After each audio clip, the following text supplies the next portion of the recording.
New Druid unique in Season 9. Let's show it off. So it's called the Rotting Lightbringer. So how it works is when we use Pulverize, we're going to have a puddle, and we splash in the puddle. Now there is a pretty big downside, is it's not every single attack.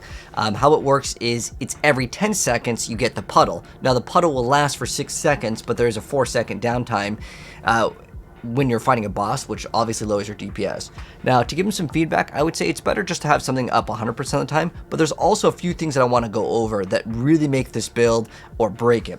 So what you want to do is you want the chance for Pulverize to hit twice to be your masterworked stat, but you do not want resource cost reduction in this item. I would advise Blizzard to maybe remove this or add something else. And the reason why is because that resource cost reduction cuts into one of the key passives that every single Druid player gets, which is called Ancestral Guidance. When you make the item cost almost nothing, because if you get a GA one, it's actually bad, because what happens is you can have basically no spirit cost, which removes the ability to get this increased damage, which is bad. And because the resource cost is always on the item, you actually want to get a low roll on that resource cost reduction. You do not want a high roll, because that makes the uptime on the bonus a lot less frequent. If you get a greater affix one, you can reduce your Pulverize to cost 0. But now that I went over that, because that's a big deal, I was not activating that, and that is a really big deal. Anyways, these guys can kind of spawn in once in a while. But let's get some gameplay. So it is going to be a Grizzly Rage build. So we now have Perma Grizzly Rage. Even though it says that you can only get so much Grizzly Rage, it's not actually true. You'll see in the gameplay that we will have it 100% of the time. But you can see this is the puddle, and we're just splashing in the little puddle here. And it will do a pretty decent amount of damage. The build is still heavily reliant on Overpower, and Overpower took some massive nerfs. And also we lost out on the snapshotting from Cataclysm from the previous season with like the Cax rune. There's so many like things that would just give you so much damage, and it has been very, very sad to say the least for the Druid. But we'll go and do this pit 70. I want to say that you could definitely do like up to 75. It might take a little bit longer. It might require fishing on the boss. The main problem with Overpower is that if you want it to be good and feel good, you have to kill monsters fast enough. And the reason why is you get overpowers based on kills or a set amount of time. And it makes it so much better when you're consistently killing targets to get overpowers. It just makes the build feel smooth. But it feels smooth up until 70. If you want to go 75, you can. It's just the build feels a lot worse, and at that point, I'd probably consider trying out another build. But you can see the poison over here, this is what we want to use, but I can't really utilize it because, well, the enemies are further away, and I only get this one time every 10 seconds. Even though it's up for 6 seconds, you see all these other monsters, they're not exactly in the puddle. So we have to spawn in another puddle, wait for the 10 seconds, maybe reposition.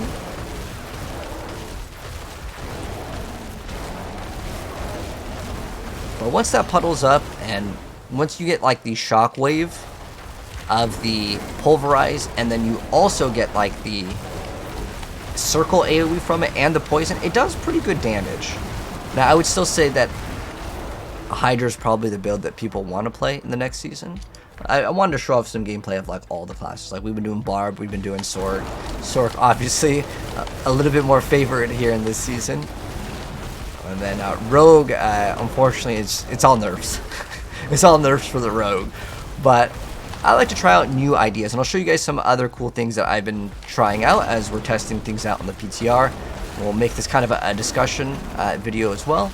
And then my plans are to make a build guide for this, as I would say in the current state, it's probably better that you don't even run the unique and you run another multiplier, because remember, you have to sacrifice your two-hander, which is a very big thing to sacrifice, because we put on the amulet the shockwave instead of a two-hander, because it gives you up to 200x for the Pulverize, which is a really big multiplier.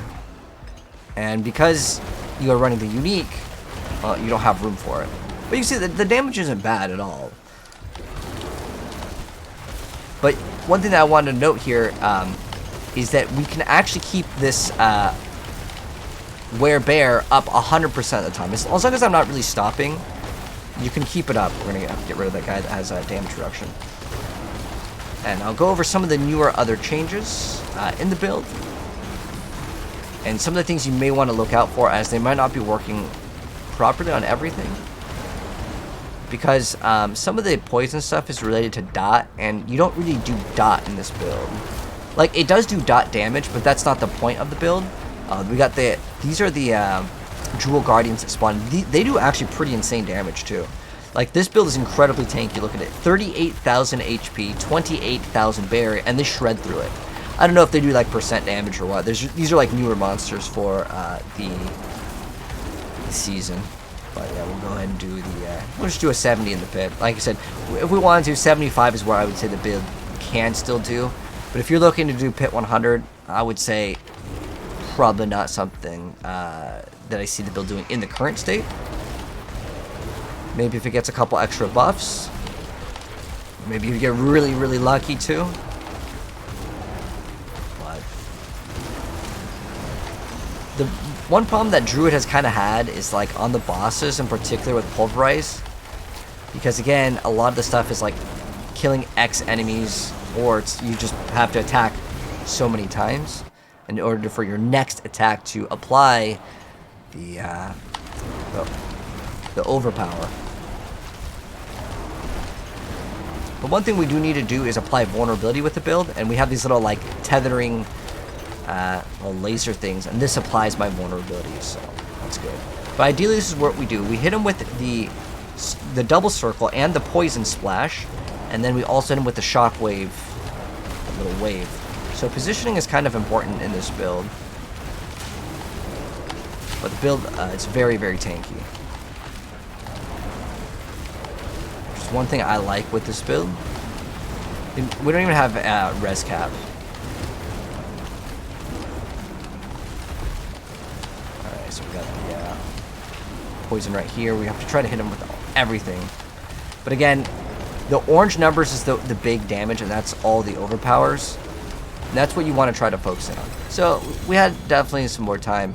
Like I said, 75 is where I'd say the build can manage.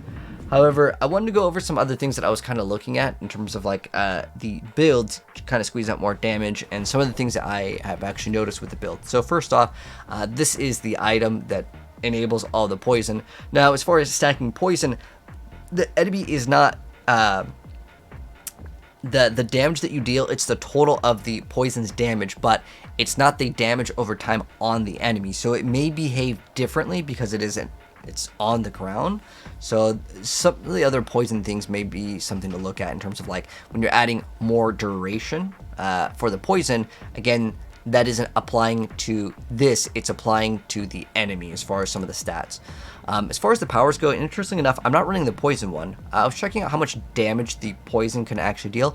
If you're doing T4 content, that's fine. T4 content, keep in mind, the pit's always changing, and obviously with all of the temporary like changes. So Torment 4 is 55, so we were just doing a 70 over there. Like I said, I want to say 75 is probably where the build would kind of feel a lot worse, because the way Pulverize works is there's a lot of these things on the skill tree which are based around like every 8 seconds you get Pulverize that overpowers, and every 10 seconds the next one will apply the overpower, and there's also things that will apply overpower on every 6th attack, the next earth skill.